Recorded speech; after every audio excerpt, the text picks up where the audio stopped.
Bonjour à toutes et tous. Merci beaucoup pour votre venue.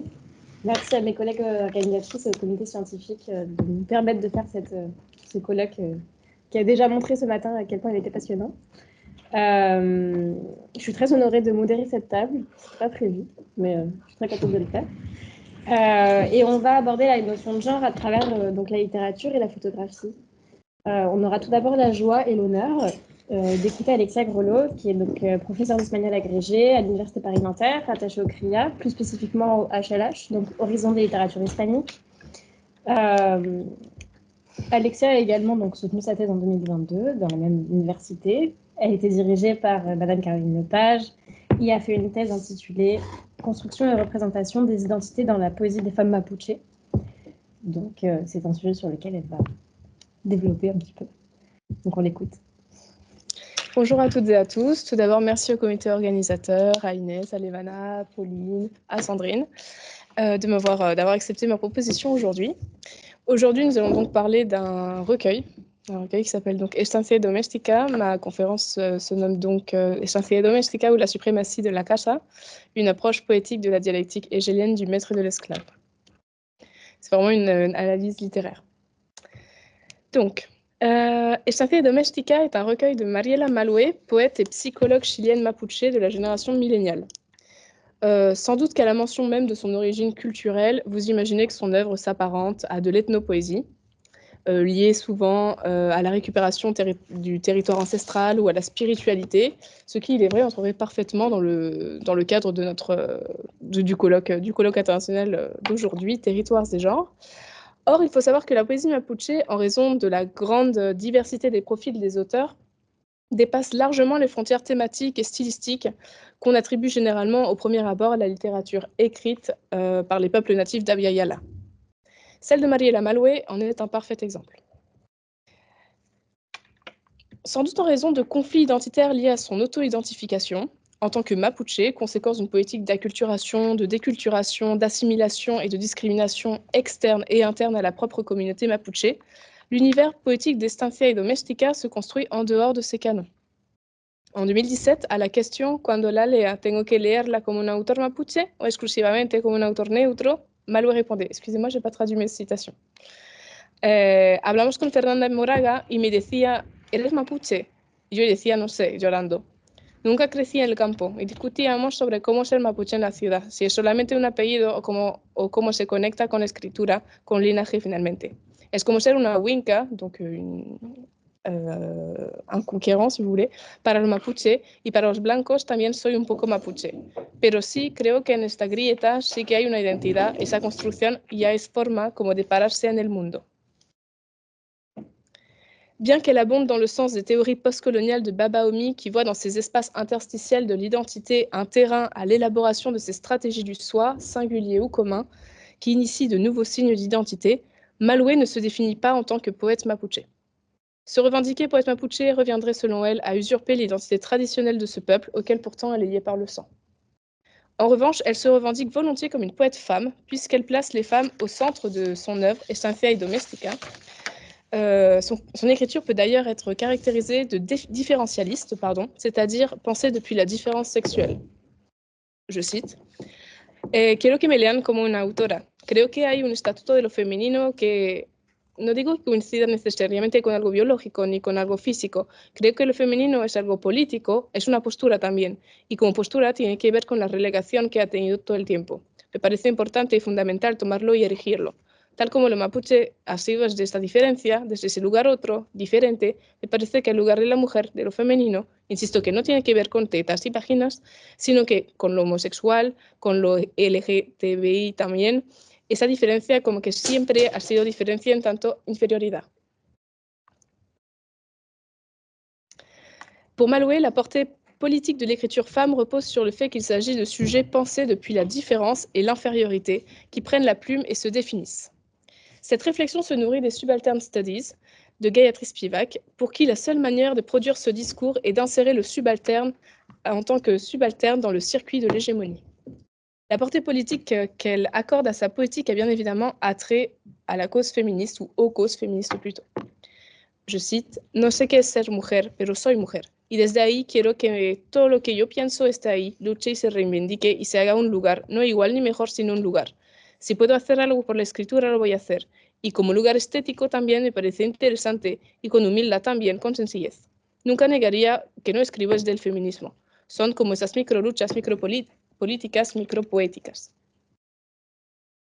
Effectivement, Estancia y Domestica s'articule autour d'un sujet féminin qui adopte une approche féministe pour dénoncer et déconstruire les rapports de pouvoir entre les sexes dans la sphère domestique.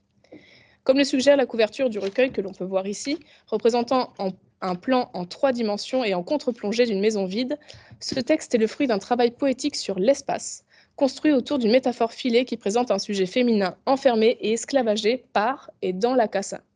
À ce propos, le terme esclave apparaît notamment au poème page 59, Me pide y obedezco porque soy servil, soy esclava, soy empleada de su cuerpo, es decir, de su espacio. Compte tenu du rapport de domination et d'asservissement existant entre les deux entités, la casa et le sujet féminin mentionné donc ci-dessus, nous nous demanderons si la dialectique hégélienne du maître et de l'esclave ne pourrait pas constituer une clé de lecture pour analyser littérairement les rapports entre le jeu poétique féminin et l'espace qu'elle habite et qui l'habite. Nous appuierons notre étude sur l'analyse de 2 poèmes, Estancia y Domestica 3 et Estancia y Domestica 26, respectivement situés au début et au milieu du recueil.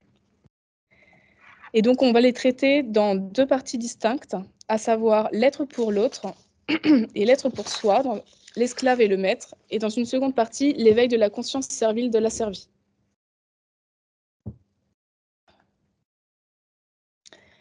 Je vais rapidement vous lire le poème. Brizna eres así, casa como una lumbre, un resplandor como aborto, lavo tu cuerpo, tu habla, tu ala, barro tu patio. Somos terraba la indecisión de los amantes, ser las dos una habitación. Hago la faena, tu construcción de la injuria no es jerga ni movimiento, eres mi bulimia. Mientras el polvo oculta todo este espacio que tengo que desempacar, encerrar, lijar, pasarle la viruta a mi sumisión.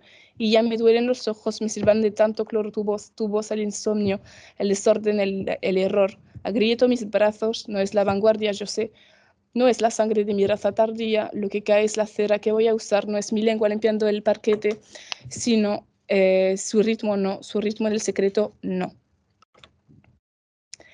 Dès les premiers vers de Estancia y Domestica 3, le jeu poétique s'adresse à l'espace personnifié de la casa, comme l'indique la majuscule. Brizna eres así casa como una lumbre, un resplandor. Nous nous rendons compte alors rapidement que le sujet féminin incarne le stéréotype de l'ange du foyer, destiné à lutter indéfiniment contre le mal, pour reprendre Simone de Beauvoir. Mal qui renvoie à la saleté dont le jeu poétique tente de débarrasser la casa tout au long du poème et du recueil. Como aborto, lavo tu cuerpo, tu habla, tu barro, tu patio. Selon le célèbre philosophe allemand George Hegel, il existe 2 formes de conscience. L'une autonome, nommée l'être pour soi, et l'autre non autonome, pour qui l'essence est la vie et l'être pour l'autre. La première est le seigneur et maître, entendons ici donc la casa, et la seconde la servie, donc le jeu poétique féminin. Le rythme ternaire de l'accumulation placé derrière le verbe lavo met l'emphase sur la charge de travail assumée par le sujet poétique.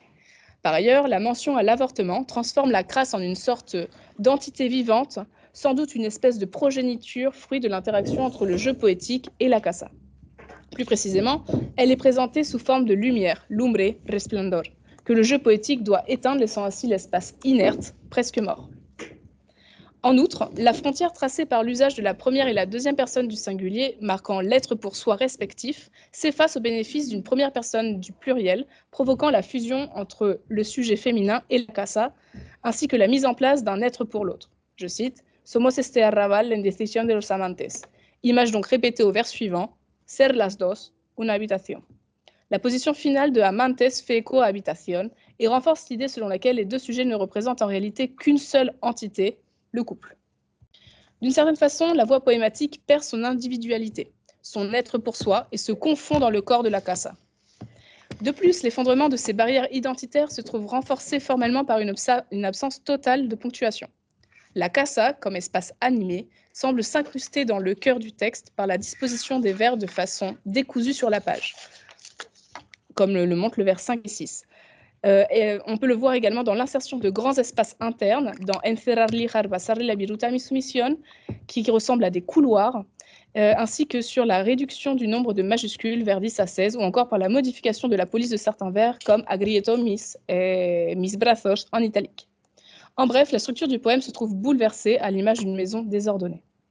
La fusion identitaire des deux sujets, donc l'abandon de l'être pour soi du sujet féminin résiliente dans la négation et le care, au profit de l'être pour l'autre, entraîne la formation des rôles de maître et d'esclave. Hago la faena, tu construcción de la injuria, no es jerga ni movimiento. Le lien entre les deux entités apparaît comme addictif et malsain, eres mi bulimia. En outre, le rapport de force se voit marqué par l'accumulation des devoirs et des verbes d'action du jeu poétique. Tengo que desempacar, encerrar, lijar, pasarle la viruta a mi sumisión. L'état de servitude se matérialise donc dans le corps-espace de la casa. Le jeu poétique féminin doit en prendre soin, le préserver comme s'il s'agissait de son propre corps. Dans les vers suivants, le sujet féminin exprime ses sentiments et pour la première fois commence à manifester ce que Hegel nomme la conscience servile de l'asservie.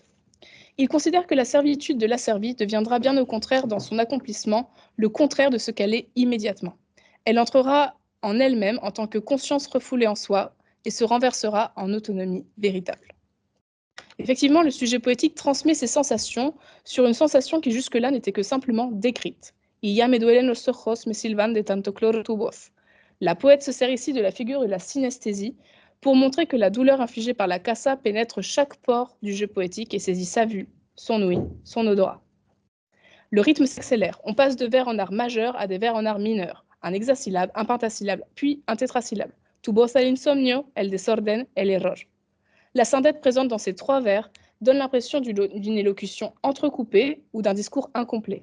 La voix poématique se trouve donc dépossédée de sa capacité à parler, car altérée par l'ascendant de la casa, exercée à travers la structure morcelée du poème. Enfin, la voix du sujet poétique s'amenuise et laisse place à l'action et aux conséquences du travail qu'elle accomplit à la demande de la casa. L'italique de agrieto mis brazos reproduit les marques infligées sur le corps du sujet poétique, déjà visibles dans l'emploi des slash comme marqueur de ponctuation, ou bien sur celui qu'elle partage avec la casa. L'ambiguïté de ce vers ne permet pas au lecteur de déterminer si les blessures sont dues à l'acharnement du sujet sur l'accomplissement des tâches domestiques ou bien à l'automutilation. Une ambivalence sans doute intentionnelle dans la mesure où les deux activités se recoupent, d'une certaine façon.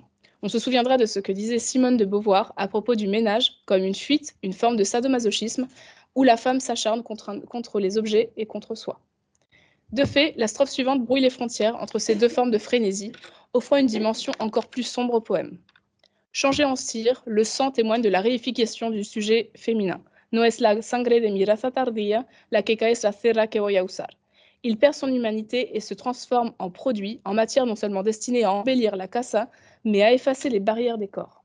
De fait, grâce au sang cire et à la salive, la voix poématique s'incruste dans les rainures du parquet. Dissimulée par les quatre murs de la maison, elle s'engage dans une mystérieuse insurrection, une lutte secrète et silencieuse marquée par la répétition de la négation dans les vers « No es mi lengua limpiando el parquet, su ritmo el secreto no ». Et ainsi, commence à démanteler discrètement la relation de codépendance qui la lie à la casa. Pour conclure cette première partie, relevons qu'une fois la première phase d'asservissement par l'objectivisation du sujet féminin accomplie, la phase 2 enclenche le retournement, soit la dépendance du maître à l'esclave. En mettant en évidence ce renversement, la poète affaiblit la toute-puissance du maître pour l'offrir peu à peu à l'esclave. Dans la mesure où, d'après l'autrice, la casa représenterait le patriarcat, ou du moins los pequeños mandatos que todavía existen à propos d'un devoir être femme, appuyons notre réflexion sur les théories de Judith Butler autour de la dialectique hégélienne appliquée aux relations conjugales. On dit que des femmes qu'elles sont le phallus, au sens où elles maintiennent le pouvoir pour refléter et représenter la réalité au sujet masculin lorsqu'il se fait passer pour son propre fondement. Ce pouvoir, s'il est retiré aux femmes, briserait les illusions qui font la position du sujet masculin. Pour pouvoir être le phallus, le réflecteur et le garant d'une position qui est visiblement celle du sujet masculin, les femmes doivent devenir, être, au sens où elles doivent faire comme si elles étaient, ce que les hommes ne sont précisément pas. Et c'est par leur manque qu'elles doivent établir la fonction essentielle des hommes. Par conséquent, être le phallus revient toujours à être pour un sujet masculin qui cherche à renforcer et amplifier son identité à partir de la reconnaissance que lui donne cet être pour. Le sujet féminin représente en quelque sorte le phallus ou le miroir grossissant de la casa, pour reprendre Virginia Woolf. Il s'astreint donc à la représentation qu'elle lui a attribuée, c'est-à-dire une position de subalterne, ancrée dans un état d'immanence. En maintenant le sujet poétique enfermé en son sein, loin de l'espace public, la casa se maintient en bon état, prospère et conserve son être pour soi, son omnipotence. Néanmoins, c'est depuis cette position de subalterne, d'être pour l'autre dans l'asservissement, que la transgression de l'ordre établi peut se produire. Le poème Estancia Domestica 26, que je n'aurai pas le temps de lire, je pense, laisse entrevoir les failles de ce mécanisme de domination qui progressivement s'enraye et dégénère. Dès le premier vers, des agents hybrides et nomades se déplacent entre espace intérieur et extérieur en perçant le barrage érigé par la casa. Cuando los insectos se unen en un puro murmullo. La voix poématique ne précise pas à quel type d'insectes ils appartiennent. Est-ce que ce sont des insectes volants ou des insectes rampants? Est-ce que ce sont plutôt des mouches, des cafards, des vers associés à l'incessante poursuite, à la maladie, à la pourriture, à la transition et à la mort, ou plutôt des papillons, symboles de voyage, de l'âme, de l'inconstance, de la métamorphose? L'indétermination accorde une symbolique multiple aux insectes du poème. Ils apparaissent alors comme des agents extérieurs venus parler à la voix poématique d'un au-dehors, un monde encore inaccessible pour elle, après s'être discrètement faufilé entre les brèches de la casa et qui finalement participe à la ronger de l'intérieur. Ce chuchotement brise le silence et la solitude de la voix poématique attirée par leurs paroles. Se unen el mismísimo insomnio para gritar despacito que allá afuera hay más de un puro cuerpo. Les insectes représenteraient alors une personnification des pensées interdites du sujet, essayant de museler ses pulsions fragiles, puillantes, grouillantes, bourdonnantes, réclamant sa liberté, rendue possible par le sentiment d'accomplissement du dur labeur de sa condition servile, en d'autres termes, rendue possible par son travail, par le travail domestique. La nuit correspond au moment où le jeu poétique, sans surveillance, redevient maître de son libre arbitre et donc de son destin. Le tourment de la voix poétique provoqué par ces pensées insectes se voit souligné par l'expression oxymorique gritar despacio en écho à puro murmullo. Cette association de mots met à la fois l'emphase sur la progressive intrusion des idées défendues et sur son impact retentissant dans l'esprit du sujet féminin. D'après Hegel, tandis que le travail est désir réfréné, évanescence contenue, il façonne. La relation négative à l'objet devient forme de celui-ci, devient quelque chose qui demeure précisément parce que pour celui qui travaille, l'objet a de l'autonomie. L'activité qui donne forme est en même temps la singularité, le pur être pour soi de la conscience qui accède désormais dans le travail et hors d'elle-même, à l'élément de la permanence. La conscience travaillante parvient donc ainsi à la contemplation de l'être autonome en ce qu'il est en elle-même. Touchant enfin du bout des doigts une forme d'autonomie, le sujet lutte contre lui-même pour ne pas succomber à la tentation de s'enfuir de la casa, représentant pour elle un refuge, une retraite, une grotte, un ventre, une matrice qui abrite contre les menaces du dehors. Et là, je cite Gaston Bachelard dans Simone de Beauvoir, dans Le deuxième sexe. Ajoutons que si l'esclave détient enfin cette conscience autonome, cet être pour soi, le maître se retrouve lui-même esclave, puisque dépendant inconsciemment du travail de celui qui vivait pour lui. Malgré un début d'inversion des rôles, le rapport de force ne s'en voit pas pour autant complètement bouleversé et aboli. Le poème fait simplement montre d'une échappatoire qui s'ouvre au sujet féminin sans qu'elle entreprenne une nette rupture avec son espace bourreau. De fait, le texte souligne le tiraillement du sujet poétique par le biais de l'antinomie des deux vers suivants, dicen ciudad más espacio que este claustro recubierto de ceniza y ojos abiertos. Le début du vers, dicen ciudad, indique l'étrangèreté du mot ville, pour le sujet poétique enfermé dans la casa. Elle représente la sphère publique et politique, celle dont elle se trouve inexorablement coupée. De plus, elle symbolise le mouvement et l'autonomie dont on l'a dépossédée. Alors, deux réalités s'entrechoquent. L'une moderne et animée, la ville, l'autre délabrée et inerte, la maison. L'antinomie ne se joue pas uniquement entre la sphère privée et la sphère publique. Le foyer lui-même se dessine comme un espace liminaire entre la vie et la mort. En somme, dans le foyer, le sujet poétique ne possède qu'un simulacre de vie. Puisque les propriétés de l'humanité et du territoire domestique s'inversent, le sujet poétique féminin incarne un pantin inanimé, obéissant au doigt et à l'œil de la casa. D'un point de vue formel, les slash assurant le troisième et le quatrième vers marquent visuellement les scissions du sujet entre la volonté et le devoir. Toutefois, la conjonction de coordination pero au quatrième vers interrompt rapidement la rêverie et ramène le sujet à la réalité en insérant une série de phrases négatives. Grâce à ce procédé, la voie poématique réprime ses envies parasites. De plus, par ailleurs, des représailles, elle s'interdit d'enfreindre leur peur, à cause de sa peur des représailles, elle s'interdit d'abolir ce système de maître et esclave et de tromper la casa. Le dernier mot du vers renvoie à un contexte religieux qui évoque la relation asymétrique entre le sujet poétique et la casa. Cette dernière semble avoir créé autour d'elle une sorte de culte, un ensemble de croyances implantées de force dans l'esprit de son esclave. La répétition du verbe dicen attire l'attention sur l'ignorance du sujet poétique. D'une certaine façon, les croyances autour de la casa obstruent son jugement et l'empêchent d'accéder à des savoirs communs sur la sphère publique, la ville, ses habitants, entre autres. L'insistance provoquée par la répétition permet au lecteur de comprendre que les termes désignés par ce dicen lui sont inconnus, qu'elle n'y a jamais eu accès. Elle ignore également la notion de binarité des genres. Même si tout porte à croire que la casa symbolise le patriarcat, ici le mari, elle embrasse un signifiant plus large, celui des ordres et du travail, transmis et par les hommes et par les femmes. Cette interprétation expliquerait l'hermaphrodisme de la casa, incarnation des deux sexes. C'est pourquoi le dernier vers offre un nouveau rôle au foyer, celui de mère. Plus précisément, l'expression cuerpo concavo évoque la matrice. De même, grâce au vers final, le sujet poétique, a fortiori les femmes, deviennent les progénitures de las casas, désignées sous les traits d'une génitrice possessive. En conclusion, le message poétique de Mariela Malway pourrait se résumer ainsi. L'espace domestique et ses agents retiennent et enferment les femmes au creux de ses entrailles, les empêchant ainsi de naître, de vivre et de s'épanouir. De surcroît, la maison se caractérise par son ambivalence, à la fois homme et femme, mari et mère, espace et chair, et enfin maître et esclave. En dépit de son inconstance, la casa incarne l'immanence et fait du sujet poétique une création moulée à son image. En tant que territoire cathartique opposé au territoire claustrophobique de la casa, le recueil représente un lieu de parole libre et rassurant, à l'image d'un journal intime, renvoyant inévitablement à des topos sur l'écriture féminine, où le sujet poétique visibilise l'oppression dont elle se sent victime et échappe au contrôle de son bourreau.